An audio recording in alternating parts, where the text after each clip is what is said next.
So I'm just throwing together a quick video here to demonstrate how to change out the evap canister on a 100 series LandCruiser, the earlier models where the evap canister is in the engine bay. I think later models the canister is repositioned into the area under the spare tire. I will be using a Toyota Tundra evap canister, and I'll place the part number in the video description. So to remove this one, we have looks like just a couple of different bolts here. There's a 12 mil here, and then there's a 10 mil here to remove this bracket.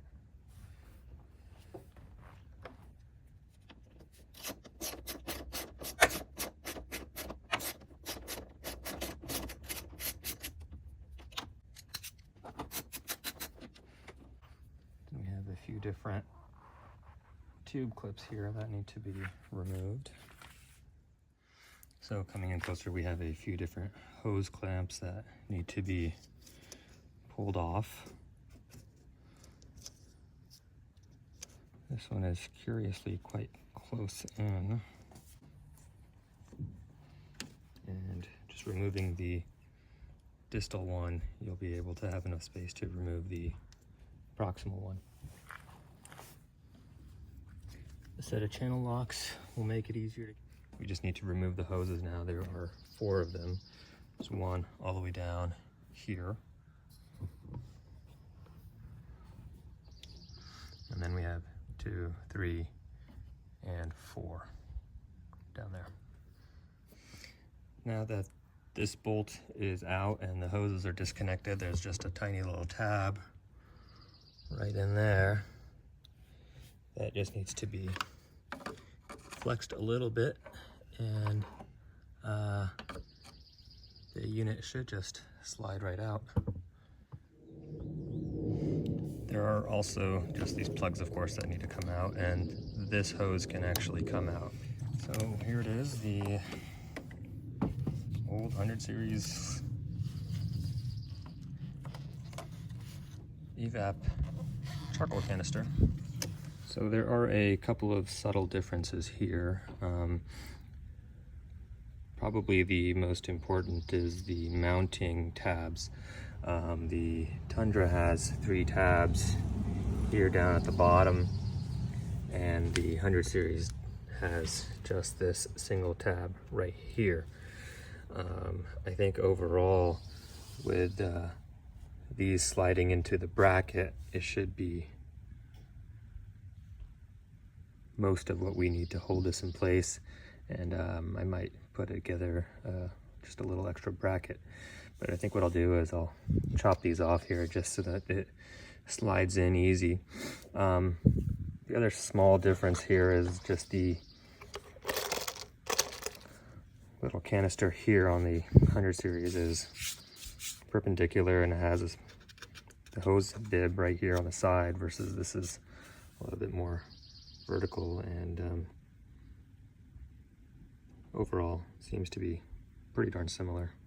So I'm just going to use an angle grinder real quick and cut these tabs off. I'm sure a little handsaw or a Dremel would do just fine as well. I'm just using a clamp to help keep it propped up. So I've gone ahead and cut off all of the tabs here now. So now we have a similar footprint now that the tabs are removed, and we'll move on to the next step and just put it together. All right, so these just drop back into the bracket down in there where there's the tabs that you can see. They're just a touch rusty and red, and this should just slide right in there.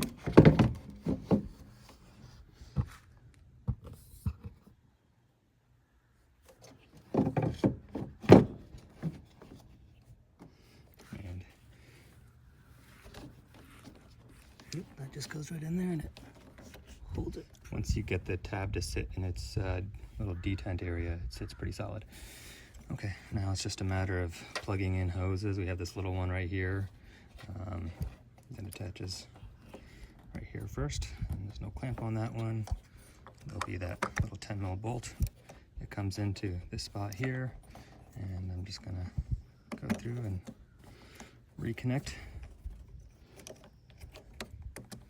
all of these lines and cables. So there is just this little hose because the angle on the 100 series was facing at an angle downward versus this is just horizontal. This hose ends up being just a little short, but I think you can just pull the little line here and move it forward, and you can get enough space in there to get that to seat actually pretty well. Although that one looks a little brittle to me to begin with, so it's probably time to swap that out. And now it's just time to reconnect some of these hose clamps.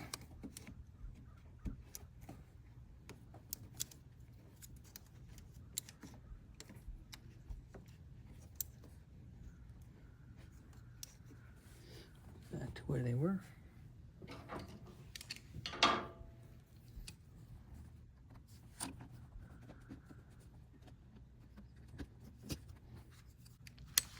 And just the little 10 ml that falls into that bracket right there.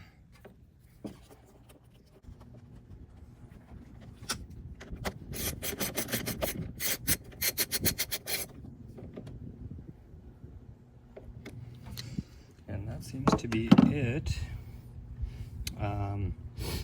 If I really wanted to add a little bit more of a bracket or stability, since we no longer have this connection point here, from this tab right here, we could potentially just create our own little bracket from here or here, or connect something in that area. So I ended up fabbing this little bracket, or 3D printing this little bracket just to hold things down. I don't think it's necessary. I was driving around on the sand yesterday that was pretty bumpy without the bracket in place, and it didn't move at all, but I figured might as well. In addition, I did have some time to give it a bit of a test drive. I drove through the coastal range, a couple thousand feet of elevation change, and we were having a heat wave here, so temperatures were in the high 90s. I just filled up, drove through the pass. As I got to the top, I went out and checked. I didn't hear a single bit of hiss, and I opened up the gas cap and no real significant pressure back up there. So I'm hopeful this works. Of course, this is a little bit of a different situation than the kind of elevation changes I was seeing in Utah. But if I ever get a chance to try those again, I'll make sure to update this video and let you know if it worked or not. I hope this video helps you, and let me know if you have any feedback or questions.